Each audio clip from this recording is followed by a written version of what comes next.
Fue parte de ese grupo de intelectuales y técnicos que consideró que la paz que se había logrado en Venezuela, después de un siglo de contiendas civiles, era un valor supremo que estaba por encima de cualquier otra cosa. Era consciente de que durante el régimen de Gómez se cometían abusos y atropellos, y muchos allegados al dictador se enriquecían a costa de los dineros públicos. Pero él lo atribuía a los defectos de los venezolanos y a las condiciones en que les tocaba vivir. Creía sinceramente que en el mundo en el que se desenvolvía, la virtud era un asunto personal, un problema de conciencia. El legado de Gumersindo Torres ha sido fundamentalmente haber dejado toda su labor cumplida como funcionario público. Eficiente, honesto y que cumplía con su deber. Gumersindo Torres es un ejemplo para los jóvenes venezolanos de lo que es un servidor público, porque el servidor público es el que presta un servicio al ciudadano, no es el que se vale del cargo para prebendas personales. Él tuvo como más de 10 cargos en el tiempo que estuvo en Gómez de presidente o de dictador. En una oportunidad él era jefe de la aduana de La Guaira y un hijo de Gómez metió un contrabando y Gumersindo Torres le mandó a abrir lo que estaba declarado como ropa usada y eran, no sé si eran trajes de luces o papel de cigarrillo nuevo, y entonces se lo confiscó. Entonces el hijo de Gómez, que no sé cuál es, fue a quejarse al general Gómez, a decirle, pero bueno, ¿cómo me hacen eso a mí?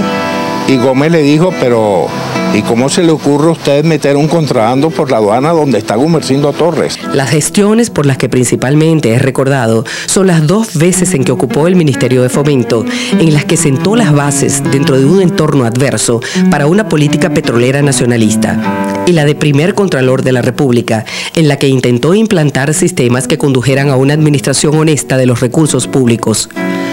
Su carrera se desarrolló en los ámbitos más diversos, como la sanidad, la educación, la diplomacia y la gestión de empresas públicas. Abarcó todo el periodo del régimen de Gómez y se extendió, aunque sin la misma continuidad, durante los gobiernos de López Contreras y Medina Angarita. Gumersindo Torres siempre fue un funcionario eficiente en el desempeño de sus cargos. Cuando se constituye por ley del Congreso Nacional la Contraloría General de la República, que comienzan a buscar a un candidato, deciden nombrar a Gumersindo Torres. Es el periodo de Eleazar López Contreras como presidente. Gumersindo Torres siempre pensó que había sido un poco la opinión de López Contreras que había ayudado a que lo nombrara. Él aceptó gustoso, porque que lo nombraran Contralor de la gestión del gobierno significaba un reconocimiento a su honestidad, a su eficiencia y a su desempeño en todos los cargos públicos que él había llevado anteriormente.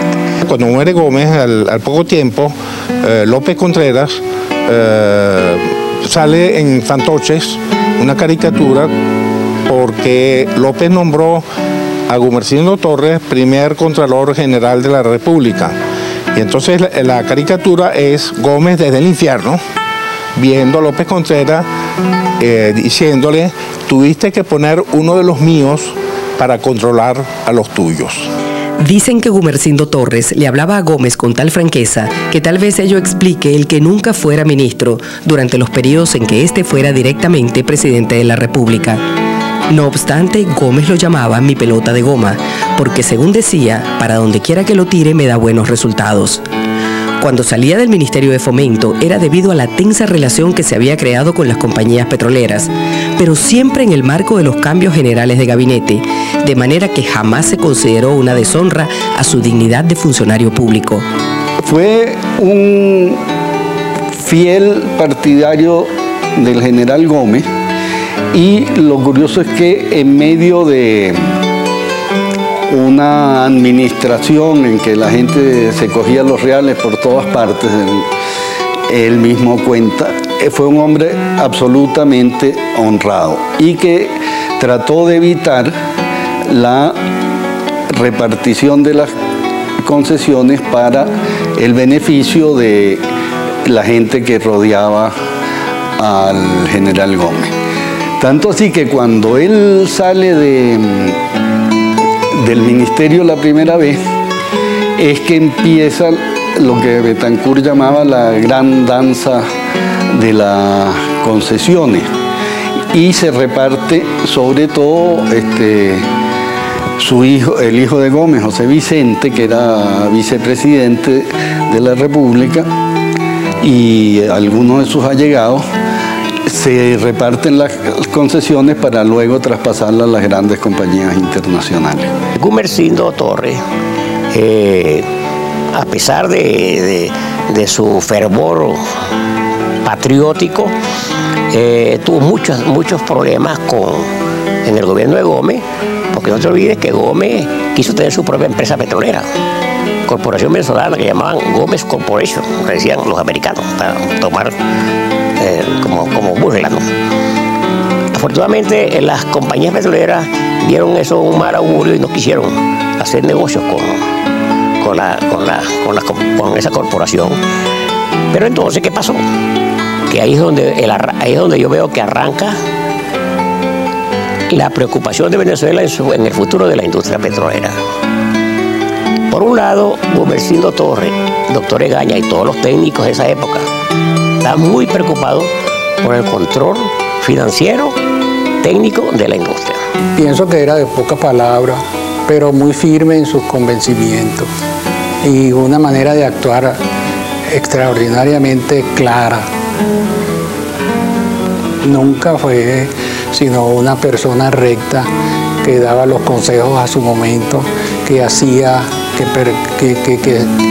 que vivía tal como él predicaba que se tenía que hacer. Cuando llegó López Contreras, Gumersindo Torres fue el primer Contralor General de la Nación y durante Medina Angarita administró por segunda vez la aduana de Maracaibo y fue nombrado presidente del Estado Bolívar. Curiosamente, sus primeros cargos fueron de carácter político y luego derivaron hacia labores técnicas o administrativas de alto nivel. En los cargos políticos, aparentemente acudía a resolver crisis o problemas puntuales, pues permanecía poco menos de 2 años. En Fomento, es de hacer notar, su paso se prolonga por casi 5 años y 2 en un segundo ejercicio. En el área aduanera estuvo 8 años. Su impecable honradez hacía pensar que Gómez le tenía en los cargos para hacer de contrapeso a la codicia de su propia familia y sus allegados, de quienes Torres se expresaba duramente, a pesar de su gran admiración y agradecimiento a Gómez.